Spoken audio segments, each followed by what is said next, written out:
Welcome to the Cake Therapy Podcast, a slice of joy and healing with your host, Dr. Altricia Foster. This is a heartwarming and uplifting space that celebrates the transformative power of baking therapy. The conversations will be a delightful blend of inspirational stories, expert insights, and practical baking tips. Each episode will take listeners on a journey of self-discovery, emotional healing, and connection through the therapeutic art of baking. There's something here for everyone, so lock in and let's get into it.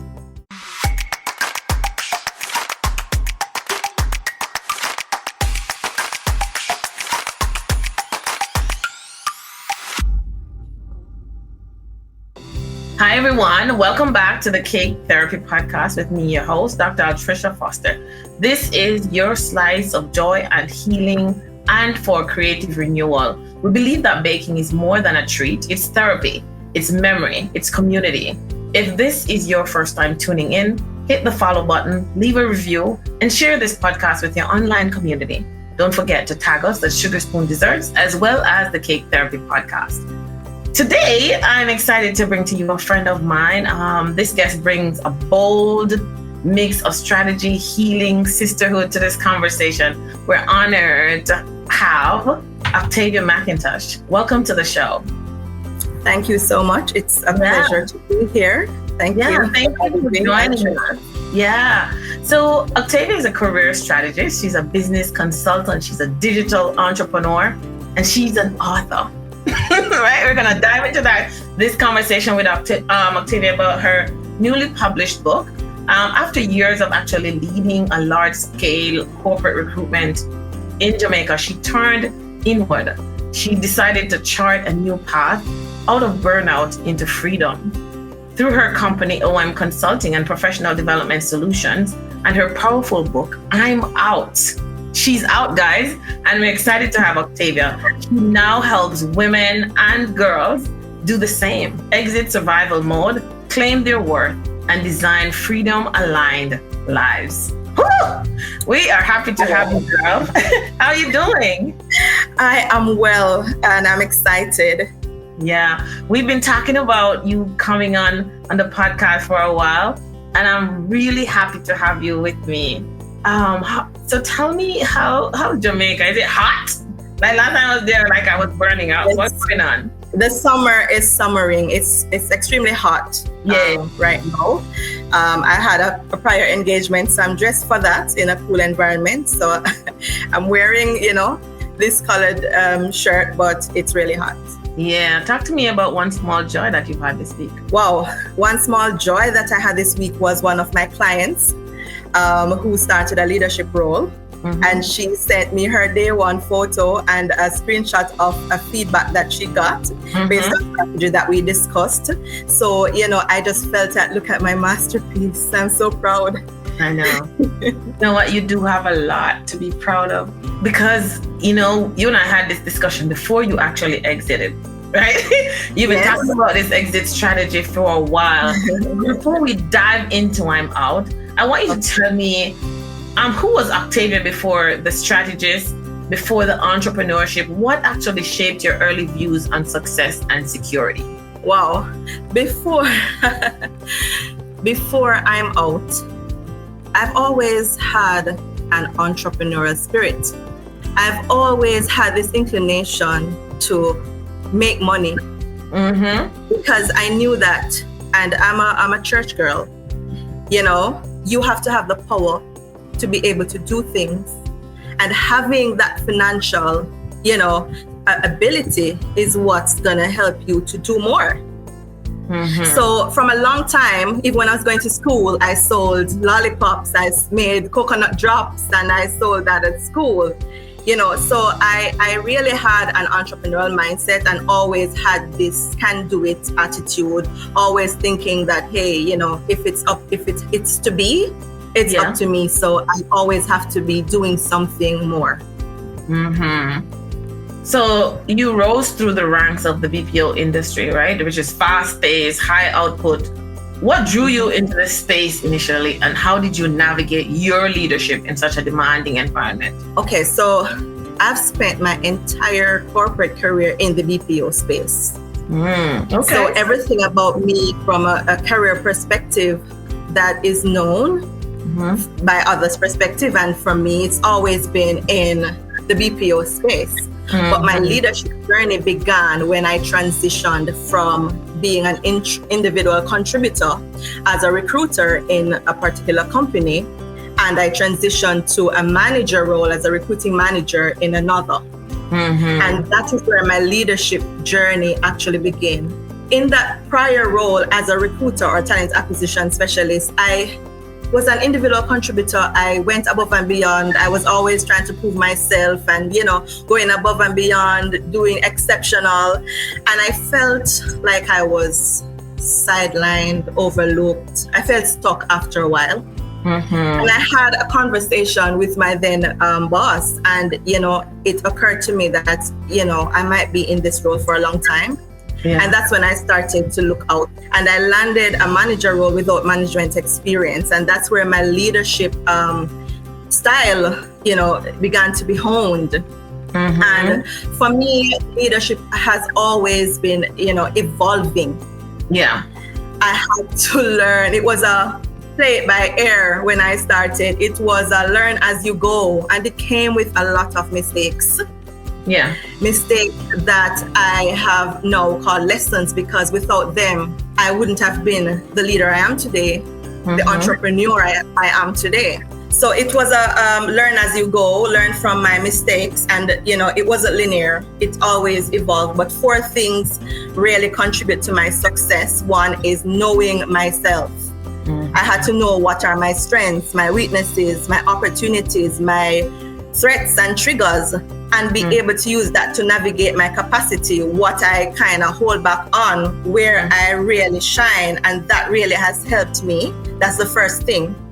The second thing is really becoming self-aware, which stems from that, Trisha, because, this is impacting how I am landing for others. This is impacting how others experience me, and I've had to learn how to regulate how I come across others. That's 2. And the third thing is understanding people, which is the biggest really, because leadership is a people business as much as it is moving the needle and the bottom line. Absolutely. Right? And so managing relationships, people in all capacity, those who I report to, those who report to me, internal and external stakeholders, how do they listen? How do they hear? Understanding them and know how I show up in order to be effective in our relationship. And the last, go ahead.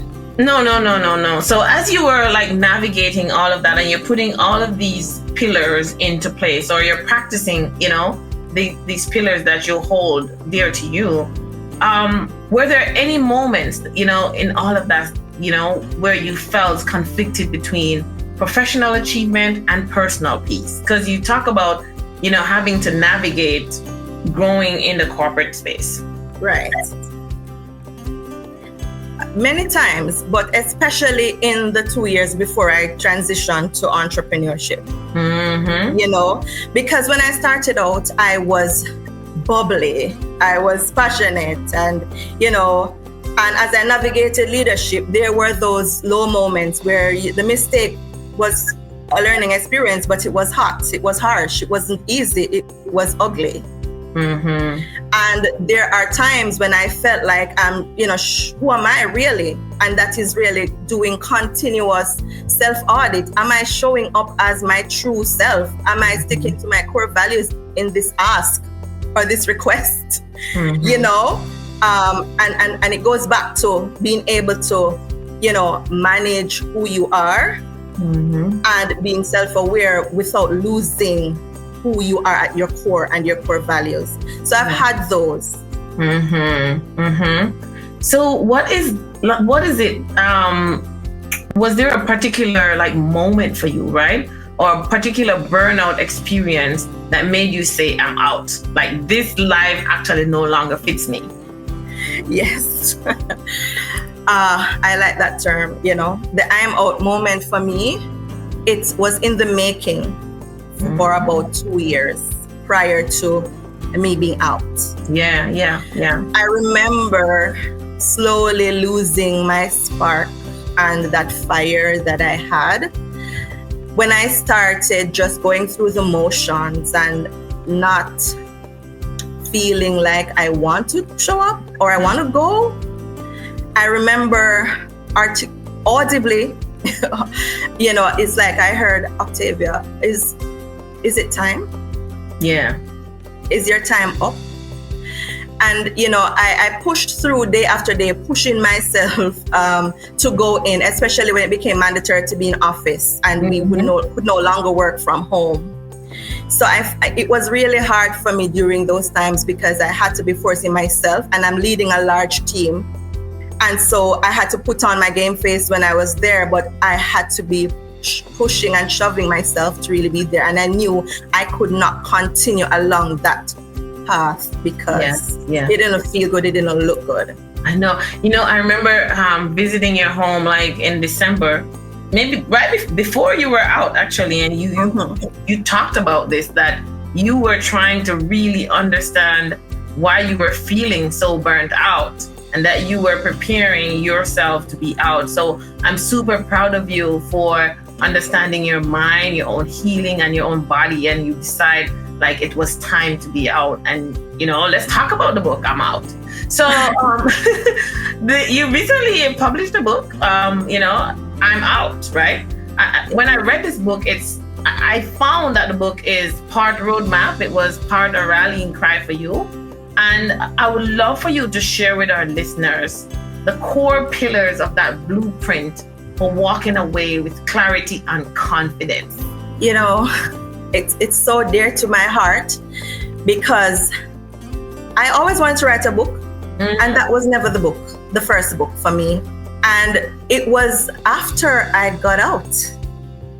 It was after what it took to get out. I look back and I said to myself, there are other women like me who would need a roadmap, who have been where I was. And when I was there, I really didn't have a roadmap. I didn't have something like this. And so for me, I'm Out is about taking control and ownership of your life. Yeah. And no longer being the passenger in your own life.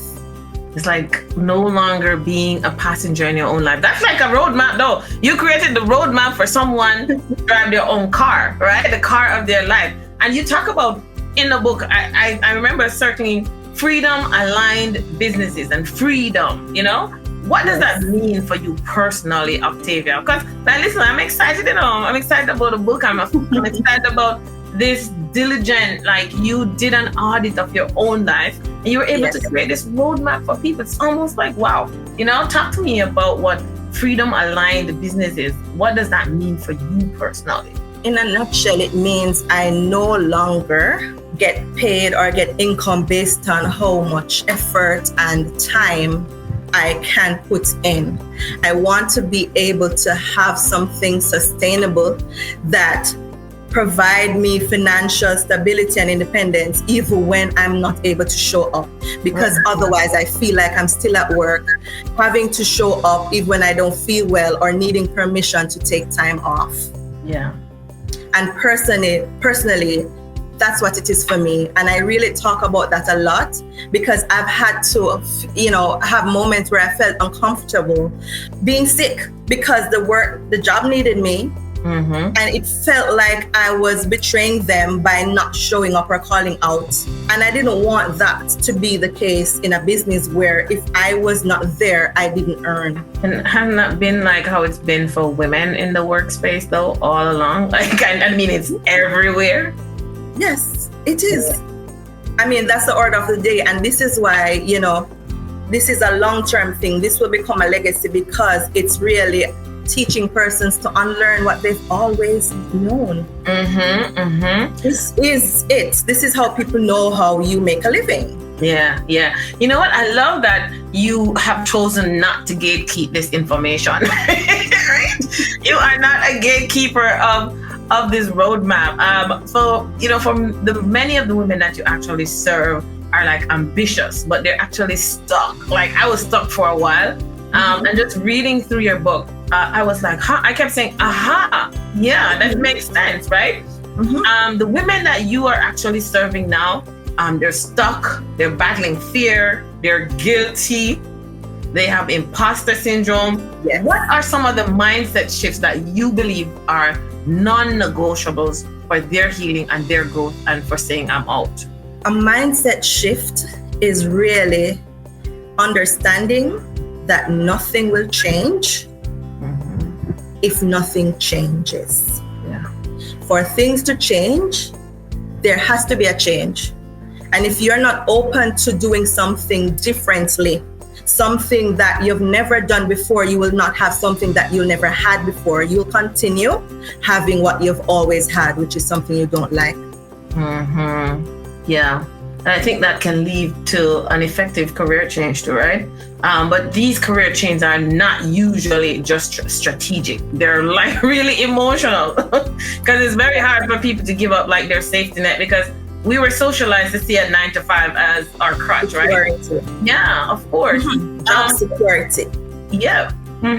So what were some of the internal battles for you? Like you talk about giving women a strategy to be able to say I'm out.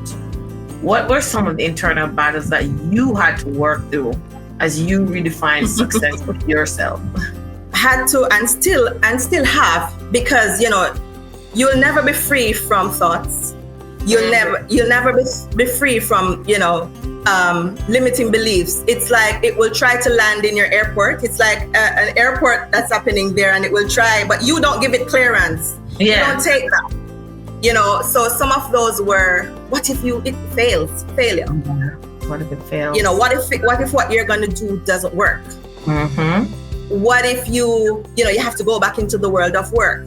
What if you can't afford to pay your mortgage? Yeah. What if, all of those what ifs? But what if it works? Yeah, what if it works? Oh, what if it works so well that I'm so renowned for this, so that, people are looking for me for this.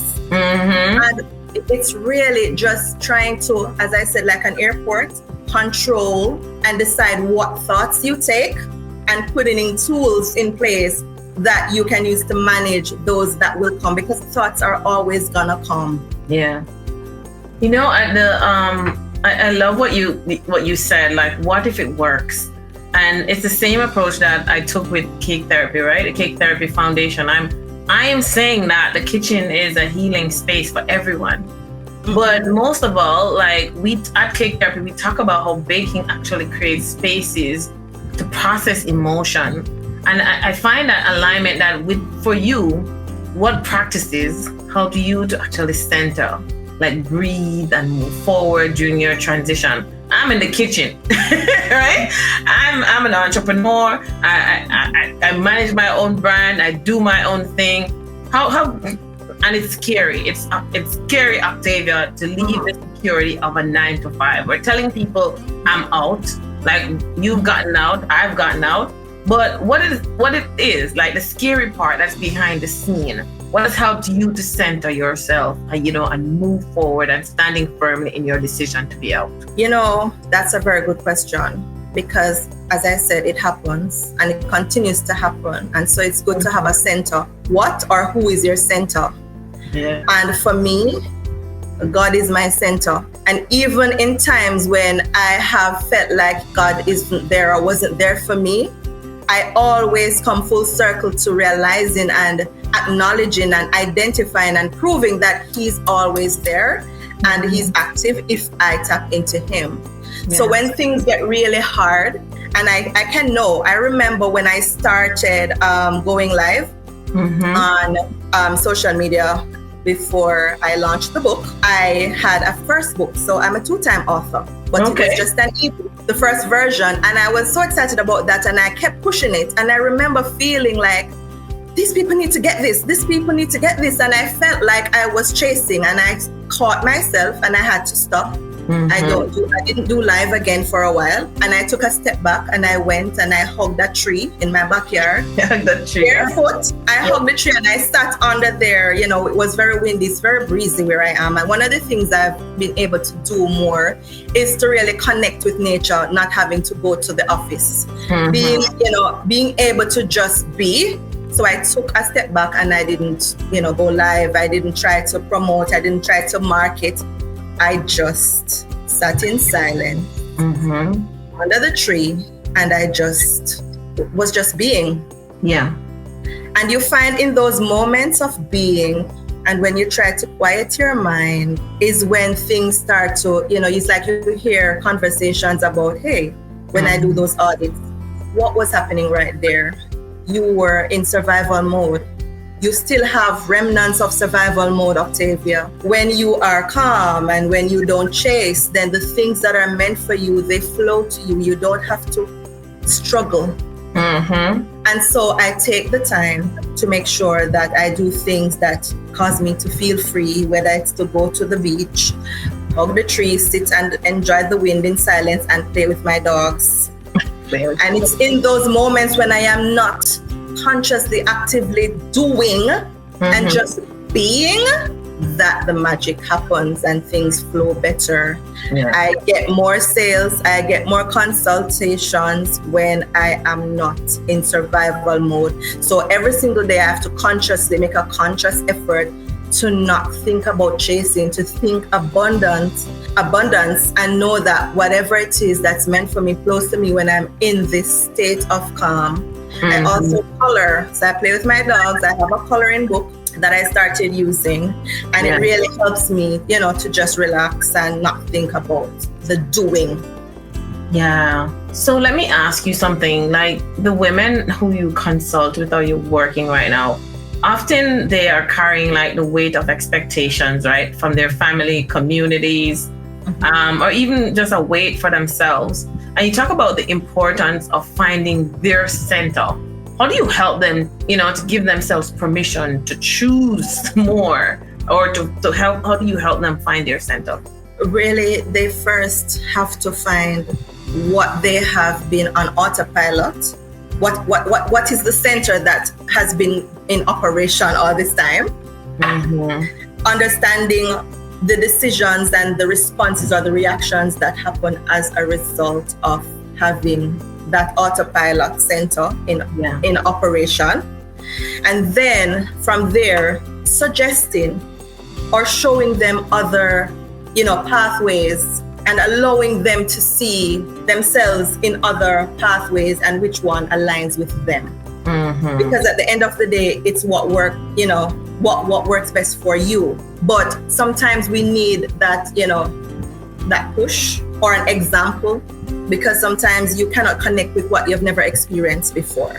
Yeah. And so I share my story. I share what situations I've been in and what God has helped me, or how just being connected with a supreme being has helped me, and how the Bible has helped me. And even people who are non-believers can relate and even, be able to use that as a tool. Yeah. For the female listeners that we have here on the Cake Therapy podcast, and if there's one or two who is currently feeling stuck in a job that's actually draining her soul, what's the first small doable step that she can actually take today? Immediately, mentally, you can take a break mentally. And what do I mean by take a break mentally? I used to watch this feature where we would go on a 60-second vacation. They'll show you different spots in the world really quickly, and you just go there. And I think that can help in, vision boarding. But really to take a step back mentally, if it means to take a long walk or somewhere, if you're in the busy environment, or if you can take the day off, to just detach somewhat mentally. And what I mentioned earlier about just a state of being present with yourself and nothing else. And I think it's a form of grounding. And if you do that maybe near a water body, or, by a tree, under a tree where, it's windy, it really helps to clear your mind. And then you start looking at yourself as if watching your life on a movie, Yeah. And I find when I do that, it's like when I would watch movies and I would say, girl, don't do that. Oh, no, you see what he's doing?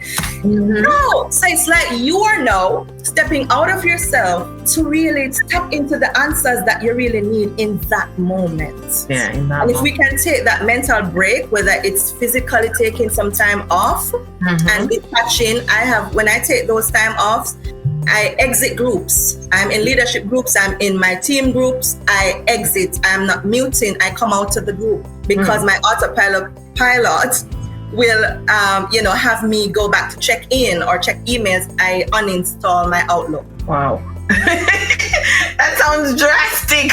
That sounds drastic. But what she's pretty much saying, like, you have to really detach yourself from it. If it gets too overwhelming, take away yourself. Like, that's a popular Jamaican saying. You say, take away yourself. Yeah. Take away yourself simply means I'm out. Exactly. Because if when you do that, one of the things that's going to come up is, if I'm not around to do all of these things that overwhelm me, what will happen to the business? Will they shut down? Will they spiral? And it's usually no. Yeah, it definitely is. Always no, not usually.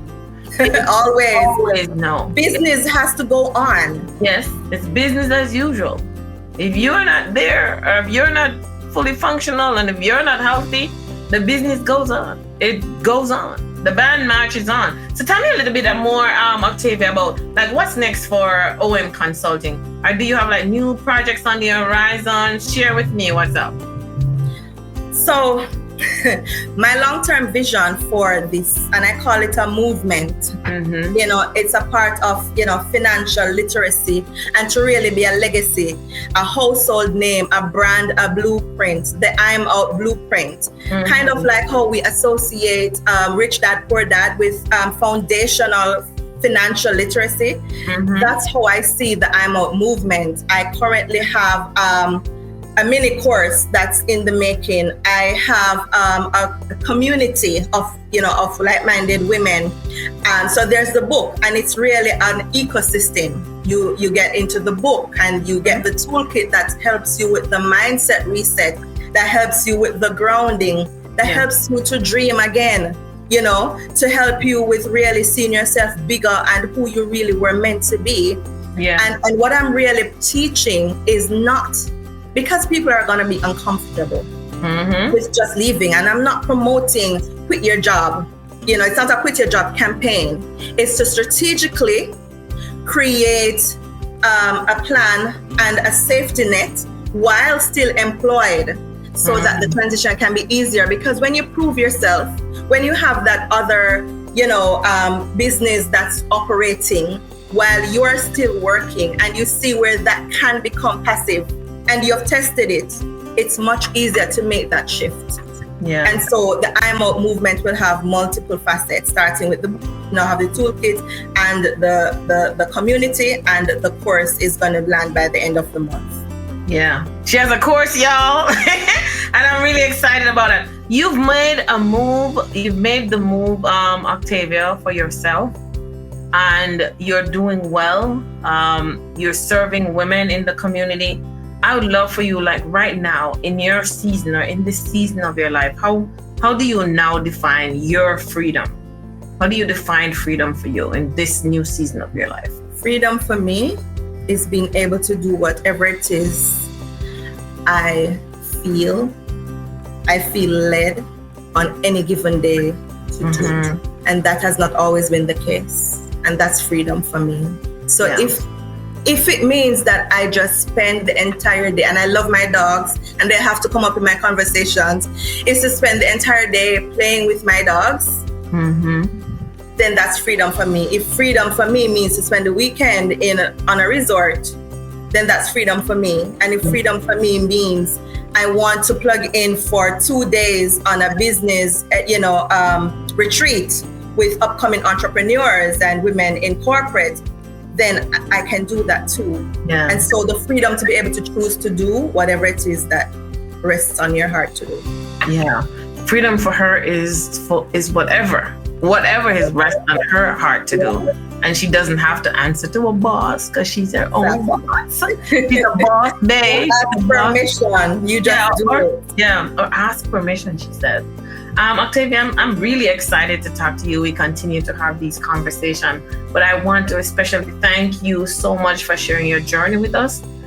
Your story to me is a reminder that we don't have to stay in survival mode, that we can choose purpose, peace, and power. But before we end, I would love for you to share with our listeners how to find you and find your work, or grab a copy of your book, I'm Out. All right. So my book is on Amazon. So once you type I'm Out, Octavia McIntosh, or I'm Out, replace your salary and exit, you'll be able to access my book on Amazon. Additionally, you can find me by my name on Instagram at I am Octavia McIntosh. And there's a link that takes you to all my resources. Mm-hmm. Is that link a link tree, Octavia? Or? It is a link tree that will take you to all my resources. Okay, perfect. You know, listeners, I want to thank you for listening us and joining us as usual. I want you to keep subscribing, leaving your comments and share. And I especially want you to go and check out Octavia's work. Follow her on TikTok. She's on there all the time with a lot of inspiration. And get her book, I'm Out. So let's end with a mindful breathe and breath together. In Octavia's story, we're reminded that clarity is an act of self-love, and that we can bake up new versions of ourselves when we give ourselves permission to dream again. To you, our listeners, I want to thank you again for tuning in. Don't forget to subscribe, leave a review. Come on, guys, interact and share the work as you see fit. And share with someone else. These episodes are important, and people need to hear from Octavia. So go ahead and just share the episode with someone who you think will need it. So until next time, I want you all to stay listening, stay connected, and especially stay sweet. This has been Octavia McIntosh on the Cake Therapy Podcast. Thank you for listening, and thank you for joining us. Thank you for coming, Octavia. Thank you for having me, Altricia. Thank you for tuning in to the Cake Therapy Podcast. Your support means the world to us. Let us know what you thought about today's episode in the comment section. Remember to subscribe wherever you get your podcast. And if you found the conversation helpful, please share it with a friend. Also follow Sugar Spoon Desserts on all social media platforms. We invite you to support Cake Therapy and the work we do with our foundation by clicking on the Buy Me a Coffee link in the description, or by visiting the Cake Therapy website and making a donation. All your support will go towards the Cake Therapy Foundation and the work we are doing to help women and girls. Thanks again for tuning in, and we'll catch you on the next episode.